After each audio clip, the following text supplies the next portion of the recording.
बाज Ahmad DGISPR major general Babar Iftikhar की press conference पर हैरान है, लेकिन मैं इस लाडले यानी इमरान खान से मुतल्लिक अफवाज पाकिस्तान और इसकी क़यादत के सब्र पर हैरान हूँ। सीनियर सहाफ़ी और तज्ज़ियाकार सलीम साफ़ी के मुताबिक लाडले की खातिर अफवाज पाकिस्तान ने जितने ताने सहे, जितना अपने वक़ार को रिस्क में डाला, जितना इसको हुक्मरान बनाने और फिर इसकी हुकूमत को चलाने की कीमत अदा की, और इसके जवाब में लाडले ने जिस तरह इस कौमी इदारे से सियासी जमातों को लड़ाने की साजिशें की, जिस तरह माशी और माशरती लिहाज से मुल्क तबाह करके फौज को इम्तिहान में डाला, जिस तरह खुद फौज को ब्लैकमेल करते रहे, जिस तरह आर्मी चीफ की एक्सटेंशन को ड्रामा बनाया, जिस तरह DGISI की तकर्री से फौज को इम्तिहान में डाला इक़्तिदार बचाने की खातिर, जिस तरह अमेरिका से मुतल्लिक झूठ पर मबनी बयानियां अपनाया, सोशल मीडिया के जरिए फौज के खिलाफ जो गलीज मुहिम चलाई और सबसे बढ़कर फौज की सफ़ों में दरारें डालने की साजिशें की।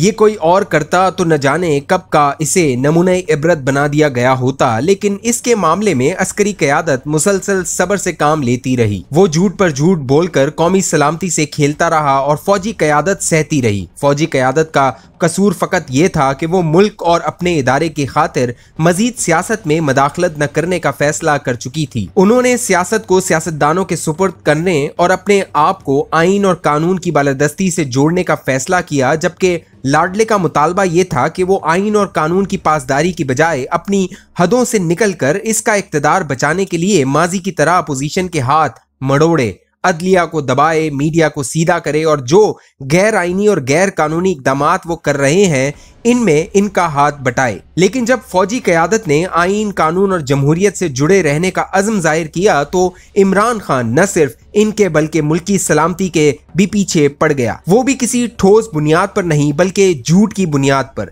मैं पहले भी लिख चुका हूं और आज फिर याद दहानी कराता हूं कि 2 दर्जन से जायद सहाफ़ियों की मौजूदगी में साबिक DGISI lieutenant general Faiz Hamid कई माह कबल फरमा चुके थे कि अमरीकियों ने अड्डे मांगे हैं और न हमने इनकार किया। इमरान खान के national security adviser Moeed Yusuf और शाह महमूद कुरैशी के बयानात भी रिकॉर्ड पर हैं कि अमेरिका ने अड्डे मांगे और न किसी ने इनको एब्सोल्युटली नॉट कहा। ट्रंप के दिनों में अमेरिकी हुकूमत का इरादा कुछ और था, लेकिन बाइडेन इंतजामिया पहले दिन से ये फैसला कर चुकी थी कि ना अफगानिस्तान में अड्डे रखने हैं और ना पाकिस्तान में। वो मशरिक़ वुस्ता में मौजूद 20 से जायद बेसिस को काफी समझती है। इमरान हुकूमत से उन्होंने एयर स्पेस मांगी जो खुशी से उन्होंने दे दी। अब जब अड्डे उनकी जरूरत नहीं थे तो वो मांगते क्यों, और जब उन्होंने मांगे नहीं तो फिर एब्सोल्युटली नॉट कौन किससे कहता।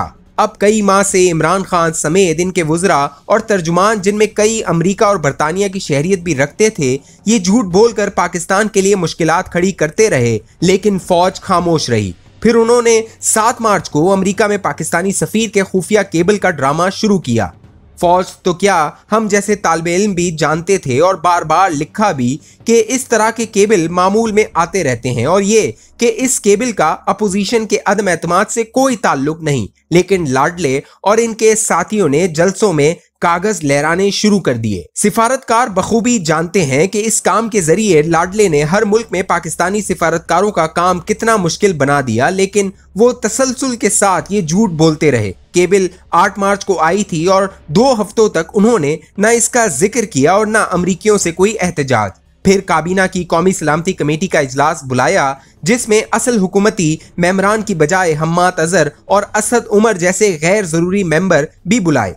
वहां हुकूमत जॉइंट चीफ और सर्विसेज चीफ को अदम एतमाद या सियासी मदाखलत के झूठे बयानिए पर कायल न कर सकी, क्योंकि ISI इस सारे मामले की तहकीक कर चुकी थी। चुनाचा खुद हुकूमत ने जो प्रेस रिलीज जारी की, इसमें अदम एतमाद या साजिश का जिक्र नहीं था, लेकिन लाडले और इनके तर्जुमानों ने इसकी ये गलत तशरीह करनी शुरू कर दी कि सर्विसेज चीफ ने इनके मौकिफ की तायीद की। फिर भी फौज ने सब्र से काम लिया और खामोश रही। पहले तो इमरान खान अपोजिशन को चैलेंज करते रहे कि वो अदम एतमाद ले आए, लेकिन जब अपोजिशन अदम एतमाद ले आई और इन्हें अंदाजा हो गया कि अब इनका जाना ठहर गया है तो स्पीकर से आइन शिकनी करवा दी। फिर खुद आइन शिकनी करके सदर को असेंबली तोड़ने का मशवरा दिया। इससे भी काम न चला तो अस्करी क़यादत से दरख्वास्त की कि वो इनके 3 तजावीज़ अपोजिशन तक पहुंचा दे। उन्होंने इनकी खातिर ये काम किया, लेकिन अपोजिशन न मानी। यहाँ एक बार फिर लाडले ने झूठ का सहारा लेकर तजवीज़ का मामला फौज के खाते में डाल दिया। वो फिर भी सब्र से काम लेती रही। फिर सुप्रीम कोर्ट ऑफ पाकिस्तान की हरकत की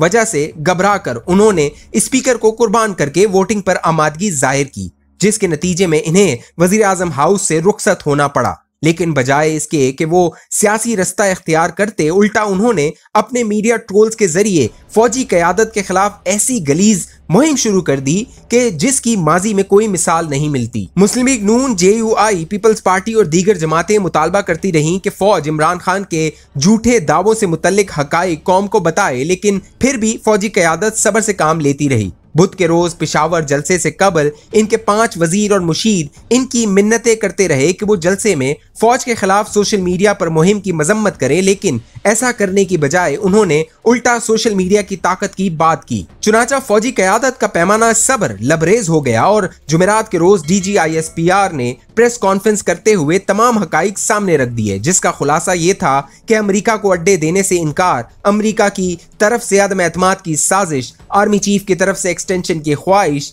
फौज की तरफ से 3 नुकाती फार्मूला पेश करने या फौज के आला हुक्काम का 9 अप्रैल को वजीर आजम के पास जाने के सब इमरानी दावे एब्सोल्युटली झूठ हैं।